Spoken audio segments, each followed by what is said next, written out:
मृदा जो होती है सोलम, लैटिन शब्द किससे हुआ इसका उत्पत्ति? सोलम। ये पढ़े आप लोग अभी, जिसका अर्थ क्या होता था? फर्श। जिसका अर्थ क्या होता है? फर्श। और मिट्टी का अध्ययन क्या कहलाता है? अध्ययन करना क्या कहलाता है? पेडोलॉजी। क्या कहलाता है? पेडोलॉजी। पेडोलॉजी कहलाता है। और निर्माण की प्रक्रिया, मिट्टी के निर्माण की प्रक्रिया क्या कहलाया है? निर्माण की प्रक्रिया क्या कहलाया है?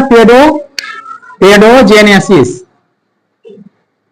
पता नहीं सही लिखाया है कि नहीं, ठीक ही है, पेडोजेनेसिस। पेडोजेनेसिस, ठीक। और लोगों को मिट्टी के प्रति जागरूक करने के लिए विश्व मृदा दिवस मनाए जाते हैं। कब? विश्व मृदा दिवस कब मनाए जाते हैं? 5 दिसंबर को। कितने दिसंबर को? 5 दिसंबर को, ठीक। 5 दिसंबर को विश्व मृदा दिवस कब मनाए जाते हैं? और ये मिट्टी जो है, ये मृदा जो है, एक बात याद रखिएगा कि चट्टान, क्या नाम? चट्टान प्लस मलबा और प्लस जैव पदार्थ, जैविक घटक भी बोल सकते हैं। जैविक घटक का ही क्या होते हैं? मिश्रण होते हैं। ये क्या है? मिश्रण है। मिट्टी क्या है? तो सैल में चट्टान होता है, चट्टान के कण, मलबा, जैविक घटक के मिश्रण। ये समझ बात को। लेकिन कुछ बुक कितना लिखता है अनुसार सुनिए। और एक चीज बताए होंगे आप लोग, यानी इसका निर्माण जो होता है चट्टान के टूटने से, चट्टान के क्षरण से ही क्या होते हैं? मिट्टी का निर्माण होते हैं। और मिट्टी में क्या सिर्फ चट्टान के ही कण रहते हैं? इसके अलावा और कुछ होते हैं, जैविक पदार्थ भी होते हैं। समझ, मलबा भी मिलते हैं कि नहीं? और आप लोग को बताया गया है कि भारतीय कृषि अनुसंधान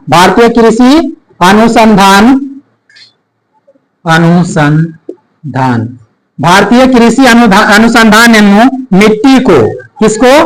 मिट्टी को, मृदा को, उसके रंग संयोजन और अवस्थिति, कौन सी? अवस्थिति के आधार पर। किस आधार पर? तो रंग संयोजन एवं अवस्थिति के आधार पर मृदा को जो है 8 भागों में बांटा है। कितने भागों में? 8 भागों में बांटा है। मृदा को कितने भागों में बांटा है? 8 भागों में। और भी 8 भाग में सुनिएगा, जो मृदा है भारत में पाई जाने वाली 8 मृदा लिखते हैं। मृदा जो है 8 प्रकार की मृदा, जिनमें से 4 मृदा भारत में सबसे ज्यादा मात्रा में पाई जाती है। 4 मृदा में पहला मृदा आता है जलोढ़। क्या आता है? जलोढ़ मृदा। सुनिएगा ध्यान से, अभी सुनिए शुरू। जलोढ़ मृदा। दूसरा स्थान पर है लाल पीली मृदा। किस आधार पर बांटा है? रंग संयोजन एवं अवस्थिति के आधार पर, ठीक। और लाल पीली मृदा। और तीसरा है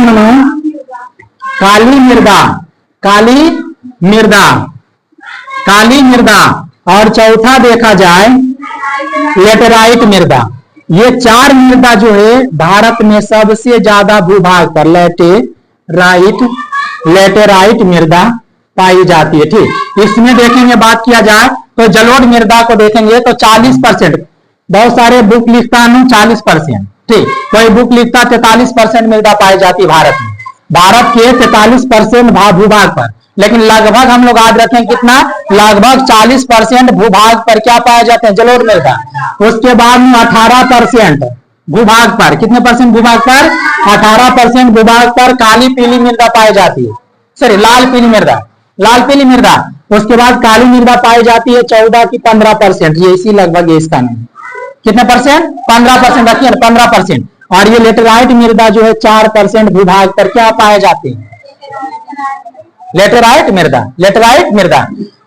तो क्या इतना समझ चुके हैं? और 4 प्रकार के बारे में बताया, क्या पर्वतीय मृदा होते हैं, मरुस्थलीय मृदा होते हैं, लवणीय मृदा होते हैं और पीट मृदा होते हैं। ये 8 प्रकार से भारतीय कृषि अनुसंधान ने मृदा को रंग संयोजन अथवा अवस्थिति के आधार पर कितने भागों में बांटा? 8 भागों।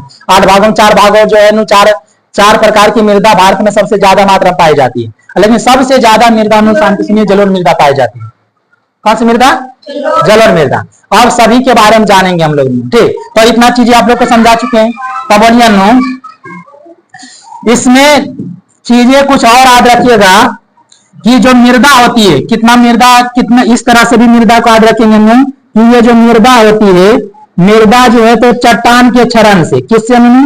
चट्टान का क्षरण होता है। किसका? चट्टान का क्षरण में क्या? टूटना।